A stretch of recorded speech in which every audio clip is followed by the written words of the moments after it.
Welcome to our fifth episode of Interruption of the Han Dynasty by Wang Mang, Establishment of the Xin Dynasty.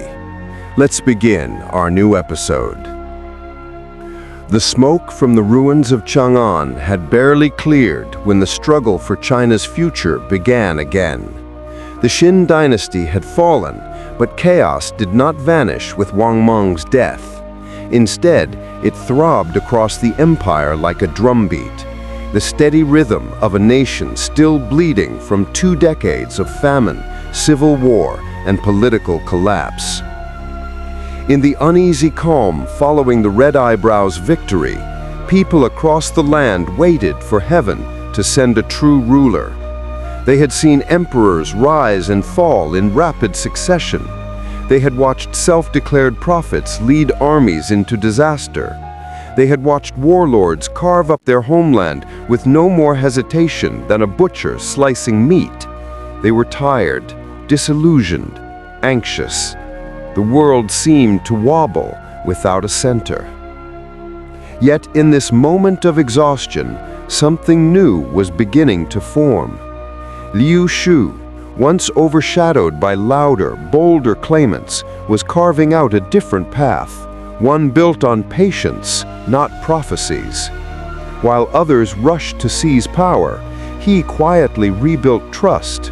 While rival factions exhausted themselves in conflict, he repaired the irrigation canals of small villages and stabilized local grain stores. And while the Red Eyebrows burned through the wealth of Chang'an, he studied the mistakes of every warlord before him. He did not rush the throne. He waited until the throne came to him naturally. To understand the importance of this moment, one must imagine China as it stood in AD 23. The countryside was a mosaic of destruction. Floods had reshaped the geography of the Central Plains. Entire counties lay abandoned, their residents dead or scattered by famine. Former Xin officials attempted to reclaim authority, only to find that no one listened. The Red Eyebrows, though victorious, had become overstretched and disorganized, drifting from town to town in search of supplies. Their leaders argued constantly, their men grew restless. With each passing month, their once mighty movement eroded. They had toppled a dynasty, but they had no blueprint for ruling a new one. The Gengshi emperor, meanwhile, was discovering the curse of being lifted to power by desperate men. He was expected to feed them, reward them, obey them, and control them all at once. He could do none of these things. When he tried to discipline the Lulin rebels, they revolted. When he attempted to negotiate with the Red Eyebrows, they ignored him. And when he tried to enforce Han laws, he discovered that laws meant little in a country where entire provinces refused to recognize the government. In a sense, the restored Han court was emperor in name only.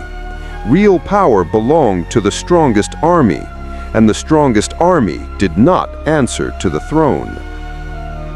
This is why Liu Xiu's rise is so striking. Unlike the Gengshi emperor, he did not attempt to rule immediately. Instead, he strengthened the foundations upon which rule could stand.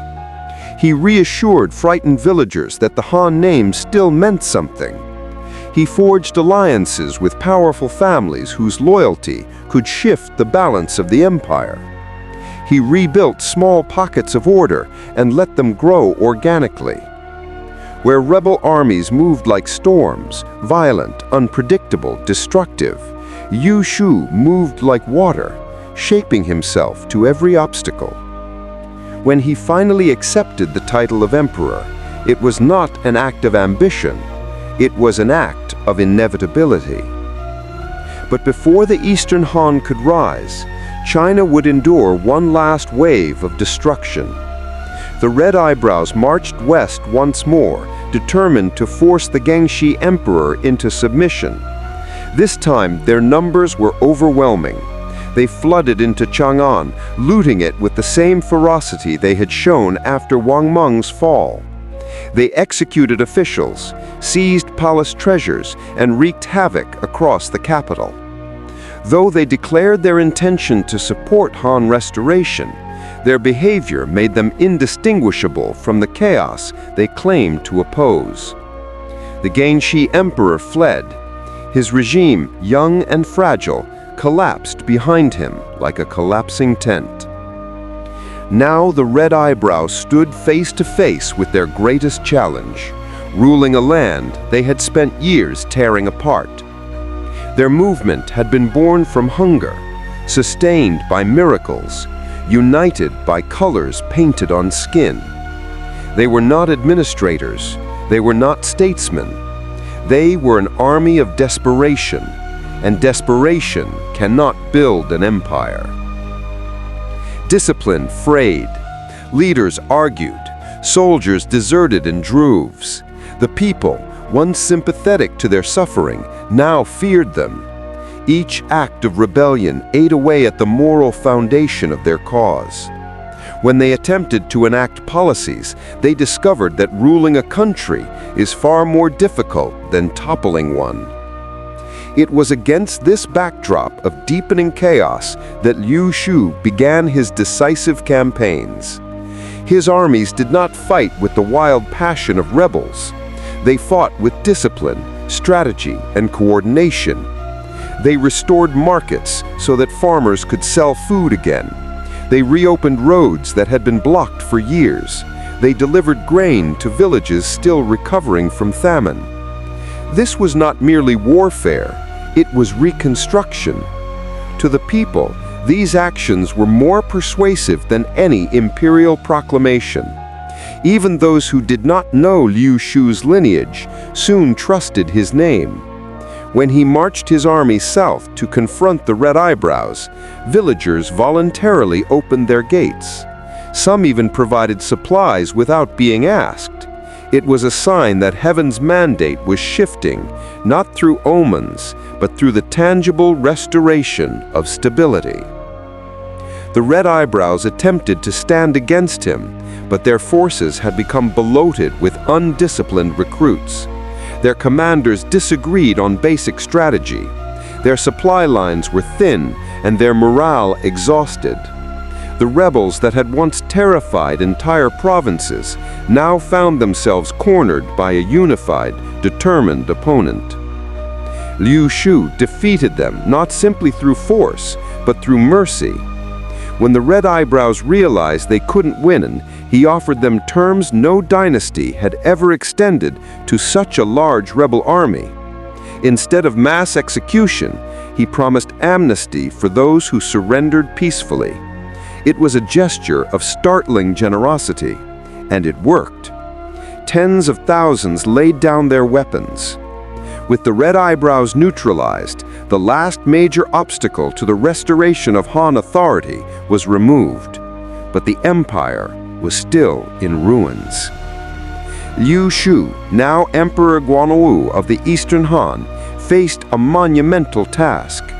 He had to rebuild a nation that had been broken spiritually, politically, and physically. Entire provinces had no functioning government. Roads were littered with the bones of refugees.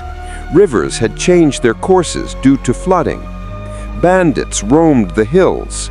Famine still haunted large regions, and the memory of Wang Mang's broken promises lingered like a ghost over every new policy. But Guangwu approached reconstruction with the same patience that had brought him to power. He restored the civil service examinations. He reduced taxes on struggling farmers. He established a stable currency, undoing the disastrous complexities of Wang Mang's economic experiments. He brought back seasoned administrators from the Western Han era, rebuilding the bureaucracy piece by piece. Slowly, the empire stabilized. Slowly, trust returned. Slowly, China began to breathe again.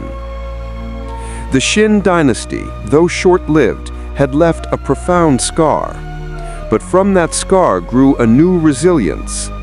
The Eastern Han would go on to become one of the most culturally vibrant and politically stable eras in Chinese history.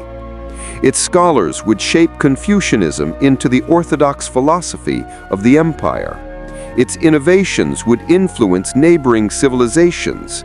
Its endurance would stretch nearly 2 centuries, far longer than Wang Mang's fragile experiment. And yet, historians never forgot the Xin interregnum. Some remembered it as a dark age, others as a tragic lesson. Many saw in Wang Mang a warning about the dangers of idealism without practicality, and still others admired his courage, his vision, and his attempts to address social inequalities that would resurface again and again in Chinese history. But no matter how one interprets it, one truth remains. The interruption of the Han Dynasty was more than a political crisis. It was a test of China's soul. Rebellion had torn the empire apart. Reform had failed spectacularly. Ambition had blinded scholars and rebels alike. But from these events emerged a leader who understood that stability comes not from vision alone, but from patience, responsibility, and the slow rebuilding of what others have destroyed. As the Eastern Han rose over the ruins of Chang'an, the world finally exhaled. A long nightmare had ended. A new era had begun, and the memory of the Xin Dynasty, with its promise and its tragedy, faded like smoke drifting away from a palace long burned to ash. Dear viewers, thank you all for watching our 5th episode. The 6th episode will be uploaded very soon. Please stay tuned, subscribe, like, comment, and share to encourage us.